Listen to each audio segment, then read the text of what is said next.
കാനഡയിൽ ഇന്ത്യക്കാർ സുരക്ഷിതരല്ല എന്ന് തെളിയിക്കുന്ന അനവധി സംഭവങ്ങളാണ് അവിടെ നിന്നും റിപ്പോർട്ട് ചെയ്യുന്നത്. അതിനെ സാധൂകരിക്കുന്ന പല തെളിവുകളും വീഡിയോകളായും മറ്റും സാമൂഹ്യ മാധ്യമങ്ങളിൽ പ്രചരിക്കുന്നുണ്ട്. വലിയ സ്റ്റാറ്റസിൽ ജീവിച്ചിരിക്കുന്ന ഇന്ത്യക്കാരാണെങ്കിൽ പോലും കാനഡയിൽ സുരക്ഷിതരല്ല എന്നത് വാസ്തവമാണ്. കഴിഞ്ഞ ദിവസം രാജ്യം ഞെട്ടിയ ഒരു വാർത്ത കാനഡയിൽ നിന്നും റിപ്പോർട്ട് ചെയ്തു.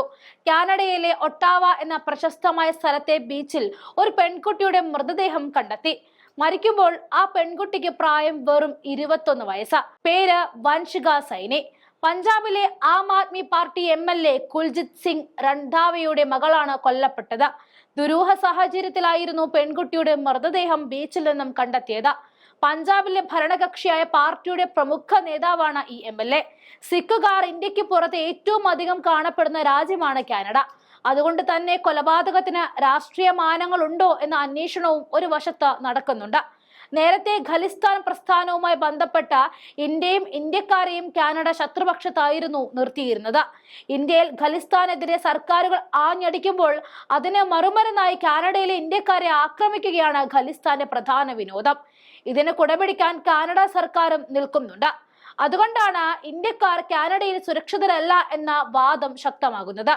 പഞ്ചാബിലെ ഭരണകക്ഷിയായ സുപ്രധാന നേതാവിന്റെ മകൾക്ക് പോലും അവിടെ പിടിച്ചു നിൽക്കാൻ സാധിക്കാതെ തന്റെ ജീവൻ കളയേണ്ടി വന്നിരുന്നിടത്ത് രണ്ട് രാജ്യങ്ങളും തമ്മിലുള്ള നയതന്ത്ര ബന്ധമാണ് കൂടുതൽ ശക്തമാക്കേണ്ടത്.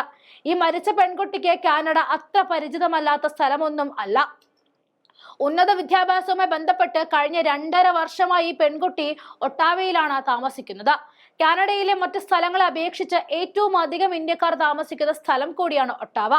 പഞ്ചാബിൽ +2 പഠനം പൂർത്തിയാക്കിയതിന് പിന്നാലെയാണ് ഈ പെൺകുട്ടി 2 വർഷത്തെ ഡിപ്ലോമ കോഴ്സിനായി കാനഡയിലേക്ക് പറക്കുന്നത്. 2 വർഷത്തെ പഠനവും പൂർത്തിയാക്കി ഏപ്രിൽ 18-ന് അവസാന പരീക്ഷയും എഴുതിയ വൻഷിക പിന്നീട് പാർട്ട് ടൈം ജോലിക്ക് കയറുകയും ചെയ്തു. ജോലിക്ക് കയറി 2 ദിവസത്തിന് ശേഷം, അതായത് ഏപ്രിൽ 22-ന് രാവിലെ ജോലിക്കായി പോയ വൻഷിക പിന്നീട് തിരിച്ചെത്തിയില്ല. മൊബൈലിൽ വിളിച്ചപ്പോൾ പ്രതികരിക്കാതെ വന്നതോടെയാണ് സുഹൃത്തുക്കൾ നടത്തിയ അന്വേഷണത്തിനൊടുവിലായിരുന്നു ഒട്ടാവ ബീച്ചിന് സമീപത്ത് പെൺകുട്ടിയെ മരിച്ച നിലയിൽ കണ്ടെത്തിയത്. കൊലപാതകയെ കണ്ടെത്തണമെന്ന് ആവശ്യപ്പെട്ട് AAP അടക്കമുള്ള പാർട്ടികൾ രംഗത്ത് വന്നിട്ടുണ്ട്. കാനഡയിലെ അധികൃതരുമായി ഫോണിൽ ബന്ധപ്പെട്ട AAP നേതാക്കൾ അന്വേഷണം ഊർജിതമാക്കണമെന്നും ആവശ്യപ്പെട്ടു കഴിഞ്ഞു.